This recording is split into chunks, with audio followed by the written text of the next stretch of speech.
was a young lady who asked a question, and she said, I can't believe in a God who would do this kind of thing. And so I said, can I ask you a question? Are you pro-abortion or pro-life? She said, oh, I'm pro-abortion. I said, let me ask you a question about that. Why is it that when God plays God in the Old Testament, when he chooses who lives and who dies, he's immoral? But when you play God here on earth, and you decide who lives and who dies through abortion, that's a moral right. You see, people claim God can't be God, but they can.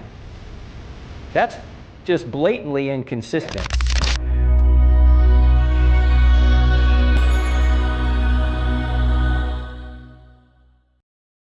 The God of the Bible, because I think the God of the Bible is immoral, my first statement is going to be, what do you mean by immoral? Because you don't have a standard by which to judge the God of the Bible. No objective standard, it's just your subjective opinion. You just don't like the God of the Bible. But that's not a moral position, that's just your own subjective opinion. So atheists don't have a standard by which they can judge the God of the Bible or anybody else.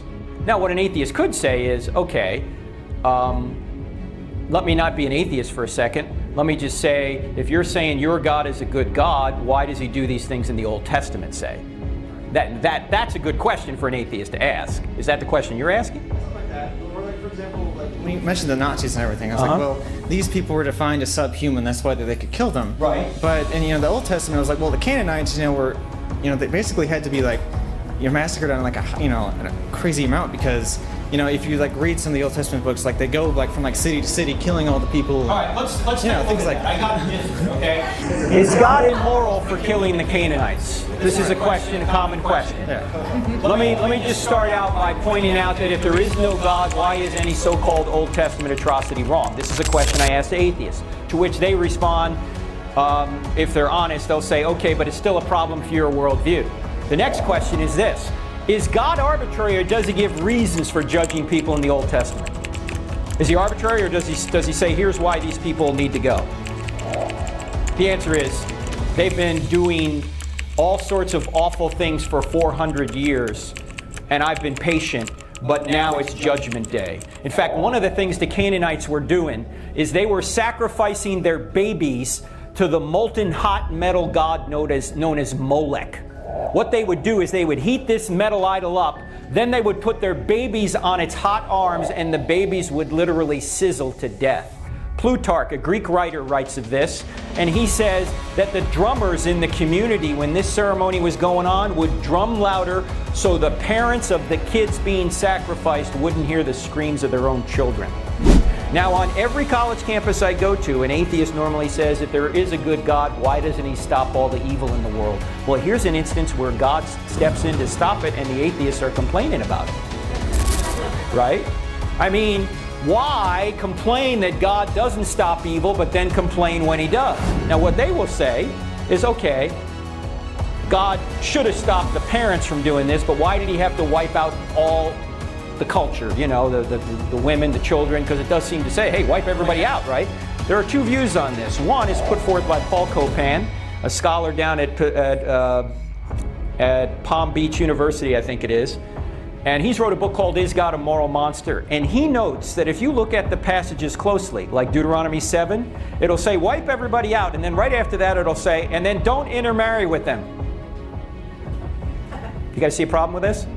How could you intermarry with a group you just wiped out? You couldn't. Copan points out that in the ancient Near East culture, this was very common to use hyperbolic language to say, annihilate these people, when it really all it meant was defeat them, push them out of the land. Okay, we do that in sports today. We annihilated you. Really? They're gone? The other team's gone? No. It's an exaggeration, all right? Now, even if Copan is wrong about that, even if these are literal commands, note this. Is God committing murder by ending lives on earth? No, why not? He's God, right? He's God. He gives life. He can take life. He can take life anytime he wants. In fact, if Christianity's true, people don't really die, they just change locations, right? They go from this life to the next life, and God can do that whenever he wants. In fact, God has the right to usher people into the next life, whether they are 2 years old or 82 years old, because people never die, they just change locations. So while it's not fair for us to take innocent life, God can do it anytime He wants. Also, one other note about this. I was at the University of Central Oklahoma. You can see this on YouTube. It's one of the questions. There was a young lady who asked a question, and she said, I can't believe in a God who would do this kind of thing. And so I said, can I ask you a question? Are you pro-abortion or pro-life? She said, oh, I'm pro-abortion. I said, let me ask you a question about that. Why is it that when God plays God in the Old Testament, when He chooses who lives and who dies, He's immoral? But when you play God here on earth, and you decide who lives and who dies through abortion, that's a moral right. You see, people claim God can't be God, but they can. That's just blatantly inconsistent. Finally, I'd also point out that the Old Testament theocracy was unique and temporary. It was not the ideal for all time, but a means to a promised new covenant. These commands were very specific commands at a very specific time to get the promised people in the promised land to bring forth the promised Messiah to save the world. Whether they're literal or whether they're exaggerations, either way, God has the right to do it.